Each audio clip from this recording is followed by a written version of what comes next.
கதவணை கட்டுவதற்காக திட்டமிட்டப்பட்டு நான் சட்டமன்றத்தில் அறிவித்தேன். அது கூட பொறுக்க முடியாத விடியா திமுக அரசு வந்தவுடன் அதையும் ரத்து பண்ணிக்கிட்டாங்க. இவர்கள் எங்கே விவசாயிகளுக்காக நன்மை செய்தார்கள்? 3 ஆண்டு காலம் ஆட்சியிலே அமர்ந்தார்கள். 3 ஆண்டு காலத்தில் விவசாயிகளுக்கு என்ன பலன் கிடைத்திருக்கிறது?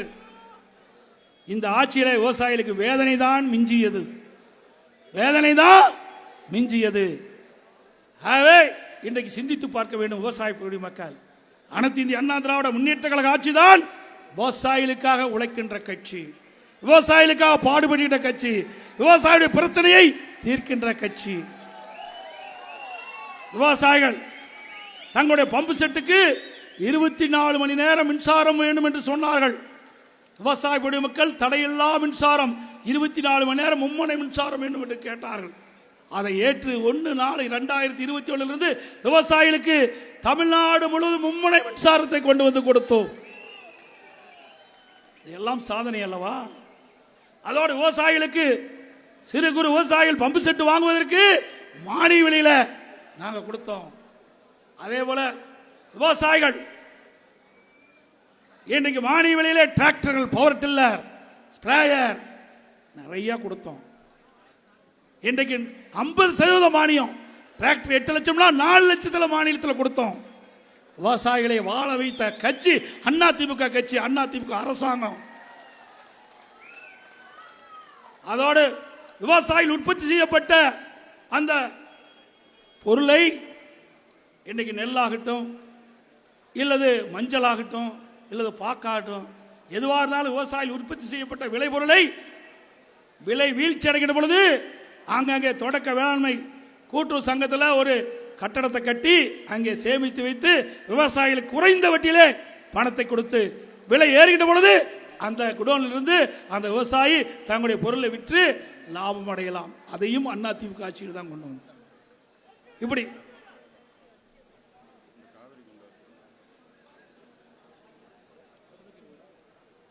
விலை வீழ்ச்சியிலிருந்து விவசாயிகளை காப்பாற்றிய அரசாங்கம் அதிமுக அரசாங்கம்.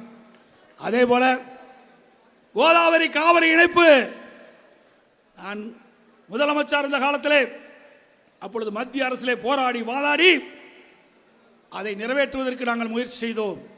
மத்திய அரசு ஒத்துக்கொண்டது. அதற்காக 1 லட்சம் கோடி நிதி ஒதுக்கீடு செய்யப்படும் என்ற ஒரு உத்தரவாதம் எங்களிடத்தில் கொடுக்கப்பட்டது.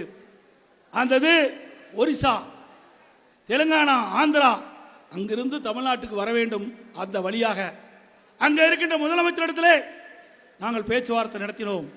நம்முடைய அமைச்சரவை இடம்பெற்றிருக்கின்ற சகோதரர் வேலுமணி அவர்களும் திரு ஜெயக்குமார் அவர்களும் ஈரோடும் தெலுங்கானாவுக்கு சென்று தெலுங்கானா முதலமைச்சரை சந்தித்து எங்களுடைய பகுதி வறண்ட மாவட்டம், வறண்ட மாநிலம், இன்றைக்கு தண்ணீருக்கு அண்டை மாநிலத்தை நம்பி இருக்கின்றது.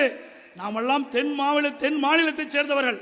அதை எங்களுக்கு கோதாவரி காவிரி இணைப்பை நிறைவேற்றுவதற்கு நீங்கள் உதவி செய்ய வேண்டும் என்று கேட்டவுடனே அழகாக நான் ஒத்துக்கொள்கிறேன், நீங்கள் தாராளமாக இன்றைக்கு தெலுங்கானாவிலிருந்து தண்ணீரை கொண்டு செல்லலாம் என்று அழகாக ஒத்துக்கொண்டார். பிறகு ஆந்திரா முதலமைச்சர் ஜெகன்மோகன் ரெட்டியை சந்தித்து நம்முடைய 2 அமைச்சர்களும் போய் பேச்சுவார்த்தை நடத்தினார். அவரும் சொன்னார், நாமெல்லாம் தென் மாநிலத்தைச் சேர்ந்தவர்கள், ஆகவே இந்த வறட்சியிலிருந்து விவசாயிகளை காப்பாற்ற வேண்டும் என்று சொன்னால், விவசாயிகளுக்கு பொன் விளை பூமியாக மாற்ற வேண்டும் என்று சொன்னால், விவசாயி செழிப்பாக வாழ வேண்டும் என்று சொன்னால் நீர் தேவை. ஆகவே நானும் அதுக்கு உதவி செய்கிறேன். நீங்கள் எப்பொழுது இந்த திட்டத்தை கொண்டு வந்தாலும் ஆந்திரா வழியாக நீங்கள் கோதாவரி காவிரி இணைப்பு திட்டத்தை நிறைவேற்றுவதற்கு முழு சம்மதம் தெரிவிப்பேன் என்று உத்தரவாதத்தை கொடுத்தார். மத்திய அரசு விரிவான திட்ட அறிக்கை தயாரிக்கின்ற பணி துவங்கப்பட்டது. இன்றைய முதலமைச்சர் கண்டுகொள்ளவில்லை. அனைத்து இந்திய அண்ணா திராவிட முன்னேற்ற கழகம் கட்சியின் சார்பாக 2021 தேர்தல் நேரத்தில் நாங்கள் தேர்தல் அறிவிப்பாக வெளியிட்டோம். அதிமுக ஆட்சிக்கு வந்தவுடன் கோதாவரி காவிரி இணைப்பு நிறைவேற்றப்படும் என்று. திமுகவில் அந்த அறிவிப்பு இடம்பெறல. அதனால அரசியல் கால் பிடிச்சின் காரணமாக அப்படியே கிடப்பில் போட்டாங்க. மத்திய அரசுக்கு எந்த ஒரு ஆதரவு கொடுக்காத காரணத்தாலே அந்த திட்டம் நிலுவிலே இருக்கின்றது. மீண்டும் அனைத்து இந்திய அண்ணா திராவிட முன்னேற்ற கழக அரசு உங்கள் மூலமாக மலரும். கோதாவரி காவிரி இணைப்பு நடைபெற நாங்கள் நடவடிக்கை எடுப்போம். அதே போல காவிரி குண்டாறு 14,000 கோடியில் அந்த திட்டத்தை கொண்டு வந்து நிறைவேற்ற நாங்கள் முயற்சிச்சோம். காவிரி குண்டாறு திட்டம் 14,000 கோடியில் அதை கொண்டு வந்தோம். முதற்கட்டமாக நாங்கள் டெண்டர் விட்டு அறிவிச்சவர் புதுக்கோட்டையில் அந்த திட்டத்தை நான் துவக்கி வைத்தேன். அப்படி அந்த திட்டம் நிறைவேறுகின்ற பொழுது வறட்சியா இருக்கின்ற 5 மாவட்டம் திருச்சி, புதுக்கோட்டை, சிவகங்கை, விருதுநகர், ராமநாதபுரம் இந்த 5 மாவட்டத்தில் இருக்கின்ற ஏரிகள் குளங்கள் நிரப்பப்பட்டு இந்த காவிரி குண்டார் திட்டம் நிறைவேறுகின்ற பொழுது இந்த தண்ணீர் இந்த வறண்ட 5 மாவட்டத்தில் இருக்கின்ற ஏரிகள் குளங்கள் நிரப்பப்பட்டு குடிநீர் தேவைக்கு தேவையான நீர் கிடைக்கும். நிலத்தடி நீர் உயரும். வறண்ட பூமி பசுமையான பூமியா காட்சி அளிச்சிருக்கோம். அதிமுக அரசு இருந்தா துரதிருஷ்டவசமாக நாம் வெற்றி வாய்ப்பு இழந்தாலும் இன்றைக்கும் நாம் போராடி கொண்டிருக்கின்றோம். அனைத்து இந்திய அண்ணா திராவிட முன்னேற்ற கழகத்தை பொறுத்த வரைக்கும் ஆட்சியில் இருந்தாலும் இல்லாவிட்டாலும் மக்களுக்காக உழைப்போம், போராடுவோம், வெற்றி பெறுவோம்.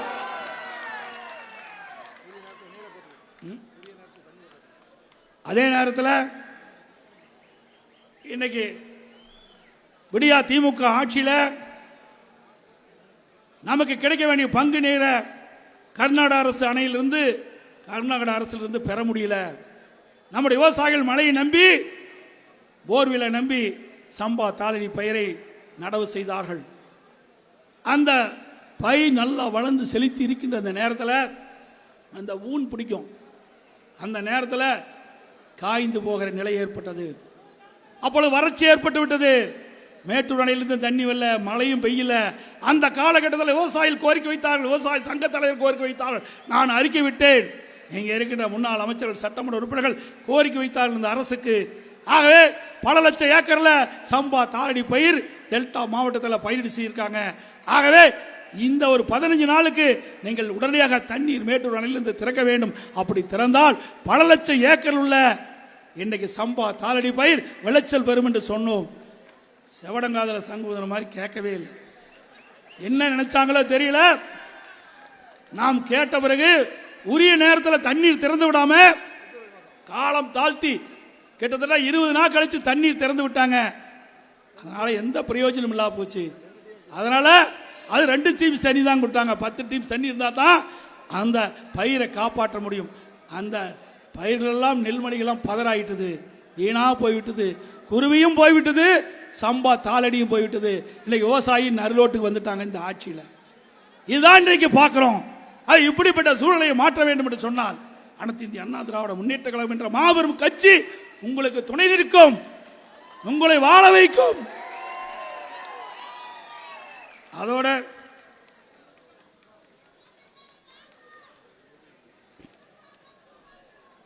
இன்னைக்கு விடியா திமுக அரசு தேர்தல் நேரத்தில் அறிக்கை விட்டாங்க.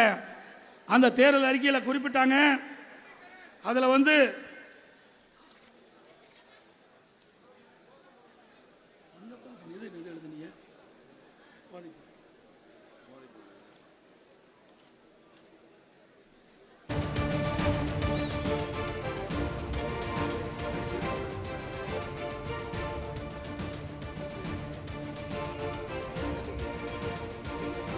அதே போல அனைத்து இந்திய அண்ணா திராவிட முன்னேற்ற கழக அரசு இருக்கின்ற பொழுது எங்க அரசு நேரடி கொள்முதல் நிலையத்தில் விவசாயிகள் உற்பத்தி செய்யப்பட்டு விளைவித்த அந்த நெல் மூட்டைகள்லாம் உடனுக்குடன் கொண்டு போய் விற்பனை செஞ்சு உடனுக்குடன் அவருடைய வங்கியில கணக்கு வங்கியில் வர வச்சு கொடுத்தோம். ஆனால் விடியா திமுக அரசு வந்த பிறகு அந்த விவசாயிகளை ஆன்லைனில் பதிவு செய்ய வேணும்னு சொன்னாங்க.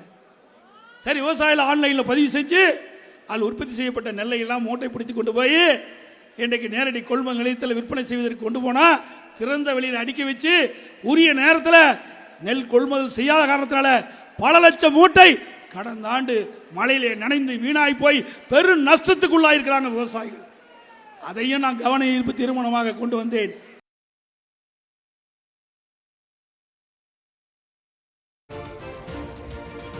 அந்த நெல் மூட்டைகள் எல்லாம்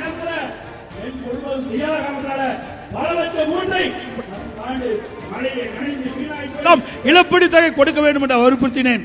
அதற்கும் பதில் இல்லை. அதோட விவசாயிகள் உற்பத்தி செய்யப்பட்ட அந்த நெல் இன்றைக்கு விற்பனை செய்கின்ற போது ஒரு 40 கிலோ மூட்டைக்கு 50 ரூபாய் கேட்கிறான். 40 கிலோ மூட்டைக்கு 50 ரூபா கேட்குறான். ஒரு ஏக்கர் சராசரியா கிட்டத்தட்ட ஒரு 2000 கிலோ விளையுதுன்னு வச்சுக்கோங்க. அப்போ கிட்டத்தட்ட 50 மூட்டை ஆகுது. 50 ரூபாய்னா 2500 ரூபா உங்கள்கிட்ட வந்து பிடிக்கிறாங்க. விடியா திமுக அரசு கஷ்டப்பட்டு இரவு பகல் பாராமல் மழையும் வெயிலையும் பொருட்படுத்தாமல் உழைத்து அந்த நெல் மூட்டையை நேரடி கொள்முதல் நிலையத்துக்கு கொண்டு வந்து விற்பனை செஞ்சா, அந்த விற்பனை நிலையத்தில் இருக்கின்ற அந்த அதிகாரிகள் ஒரு மூட்டைக்கு 50 ரூபாய் லஞ்சம் பெற்றார்கள்னா அந்த விவசாயி எப்படி பிழைக்க முடியும்? ஒரு ஏக்கருக்கு 2500 ரூபாய் இன்றைக்கு இழப்பு இந்த ஆட்சியில் ஏற்படுகிறது. எந்த அளவுக்கு இந்த விவசாயிகளை கொடுமைப்படுத்துகிறார்கள் என்பதை நீங்கள் எண்ணி பார்க்க வேண்டும்.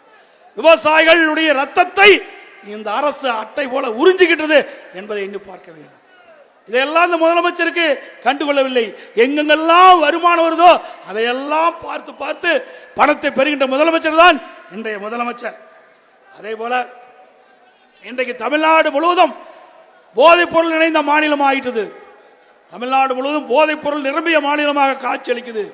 எங்க பார்த்தாலும் போதைப் பொருள், கஞ்சா விற்காத இடமே இல்லை. அதிகமாக கஞ்சா விற்குதுன்னு சொன்னா தமிழ்நாட்டில் அதிகமாக கஞ்சா விற்குது. இன்னைக்கு 2 நாளைக்கு முந்தி பார்த்துருப்பீங்க பத்திரிகையில். இன்றைக்கு திமுகவை சேர்ந்த ஒருவர், அவர் பெயர் ஜாபர் சாதிக் என்ற ஒருவர், திமுகவுடைய அயலக அணி அமைப்பாளர். அதுக்கு ஒரு அணி வச்சுக்கிட்டாங்க. அயலக அணின்னு வச்சு அந்த ஜாபர் சாதிக்கு வந்து 2000 கோடி போதைப் பொருளை கடத்தப்பட்டதாக போதைப் பொருள் தடுப்பு இருக்கின்ற அதிகாரிகள் கண்டுபிடித்திருக்கிறாங்க. அவரை கை செய்வதற்காக இன்றைக்கு அவர் வீட்டை இன்றைக்கு வந்து சீல் வச்சிருக்கிறாங்க. ஆக திமுக கட்சியில் இருக்கின்றவர் தான் இந்த போதைப் பொருள் இருக்கிறார் என்று நான் ஏற்கனவே பல முறை ஊடகத்திலையும் பத்திரிகையிலையும் தெரிவிச்சுட்டு வந்தேன், சட்டமன்றத்திலும் பேசிக்கிட்டு வந்தேன். அது உண்மை என்று இப்பொழுது வெட்ட வெளிச்சத்துக்கு ஆகிவிட்டது. பிடிபட்டது 2000 கோடி. பல ஆண்டுகளாக இந்த போதைப் பொருள் விற்பனையிலே ஈடுபட்டுகின்ற பொழுது பல்லாயிரக்கணக்கான கோடி இன்றைக்கு இந்த போதைப் பொருள் மூலமாக இந்த ஜாபர் சாதிக் என்பவர் இன்றைக்கு இந்த போதைப் பொருள் பணத்தை ஈட்டிருப்பார் என்று போதைப் பொருள் தடுப்பு அதிகாரிகள் கணக்கிடுகிறார்கள். அது மட்டுமல்ல, அதில் இருக்கின்ற திமுக கட்சி சேர்ந்த ஒரு மாவட்ட செயலாளர் இன்றைய தினம் அவர் அலுவலகத்துக்கு இன்றைக்கு போதைப் பொருள் தடுப்பு பிரிவு அதிகாரிகள் போய் சோதனை செஞ்சிருக்கிறாங்க. மேலே அலுவலகம் இருக்குது, கீழே அவர் வந்து கொரியர் சர்வீஸ் சகாரா எக்ஸ்பிரஸ் என்ற கொரியர் நிறுவனத்தை நடத்திட்டு வரார். அந்த கொரியர் நிறுவனத்தில் போய் சோதனை நடத்திட்டு போது ஒரு தனியார் தொலைக்காட்சி நிறுவனம் அங்கே போய் அதெல்லாம் காட்சிப்படுத்த போயிருக்கிறாங்க. உடனடியாக திமுக குண்டர்கள் அவனை தூக்கிட்டு போய் மிதிச்சு அடிச்சு உதச்சி இன்றைக்கு உயிருக்கு ஆபத்து ஏற்படுகின்ற அளவுக்கு வெளியில் தூக்கி போடும்போது எல்லா ஊடக நண்பர்களும் அங்கே போய் இன்றைக்கு காவல் நிலையத்தில் போய் வழக்கு பதிவு செய்ய வேண்டும் என்று போராட்டம் நடத்திட்டு இருக்கிறாங்க. நான் வரும்போது 3 மணிக்கு இந்த செய்தி கிடைச்சது. எந்த அளவுக்கு போதைப் பொருள் நடமாட்டம் இருக்கின்ற என்பதை வெட்ட வெளிச்சமாகிவிட்டது. திமுக கட்சி சேர்ந்த ஒரு மாவட்ட செயலாளரே இந்த செயலில் ஈடுபட்டிருக்கார். திமுக கட்சி சேர்ந்த ஒரு மாநில பொறுப்பாளர் 2000 கோடிக்கு மேலே போதைப் பொருளை வெளிநாட்டுக்கு அனுப்பப்பட்டு சொன்னால் தமிழ்நாடு போதைப் பொருள் நிறைந்த மாநிலமாக உருவாவதற்கு காரணமாக விடியா திமுக அரசு இருந்து கொண்டிருக்கிறது. இதை மத்திய அரசு தனி கவனம் செலுத்தி இதில் யாரெல்லாம் ஈடுபட்டார் என்பதை கண்டுபிடித்து அவர்களுக்கு உரிய தண்டனை வழங்க வேண்டும் என்று இந்த கூட்டத்தின் வாயிலாக கேட்டுக்கொள்கிறேன்.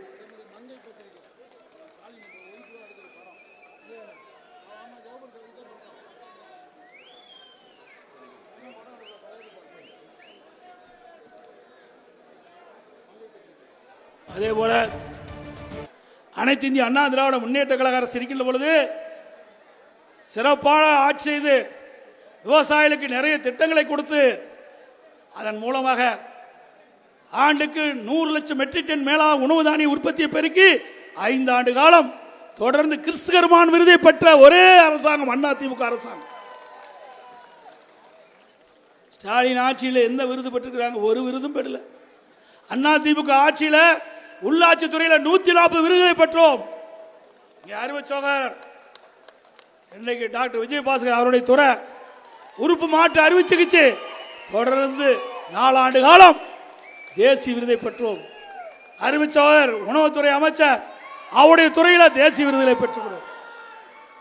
இப்படி பல்வேறு துறைகள், மின்துறையில பெற்றுக்கிறோம், போக்குவரத்து துறையில, உயர்கல்வித்துறையில, பொதுப்பணித்துறையில, இப்படி பல்வேறு துறைகளே சிறந்த நிர்வாக திறமையுள்ள அரசு என்பதை நிரூபிக்கின்ற விதமாக இந்திய அளவிலே அதிக தேசிய விருது பெற்ற ஒரே மாநிலம் தமிழ்நாடு. அதிமுக ஆட்சியில பார்க்க முடியுதா? எல்லாமே லஞ்சம் தான். லஞ்சம் இல்லாத துறையே இல்லை. லஞ்சத்தில் இந்த தமிழ்நாடு மிதந்து கொண்டிருக்கின்றது. இதை காப்பாற்ற வேண்டும் என்று சொன்னால் உங்கள் கையிலே தான் இருக்கின்றது. இன்றைக்கு நம்முடைய மாணவர்கள், இளைஞர்கள் அவருடைய கையிலே போதைப் பொருள் விளையாடி கொண்டிருக்கின்றது. மாணவர்களுக்கும் இளைஞர்களும் இன்றைக்கு சீரழியக்கூடிய காட்சியை பார்க்கிறோம். இதே அதிமுக ஆட்சியில் மாணவர்களிடத்திலும் இளைஞர்களிடத்திலும் மடிக்கணினி விளையாடி கொண்டிருந்தது. சிறந்த கல்வி கிடைக்க, விஞ்ஞானி கல்வி கிடைக்க, அறிவுபூர்வமான கல்வி கிடைக்க மடிக்கணினை கொடுத்தோம்.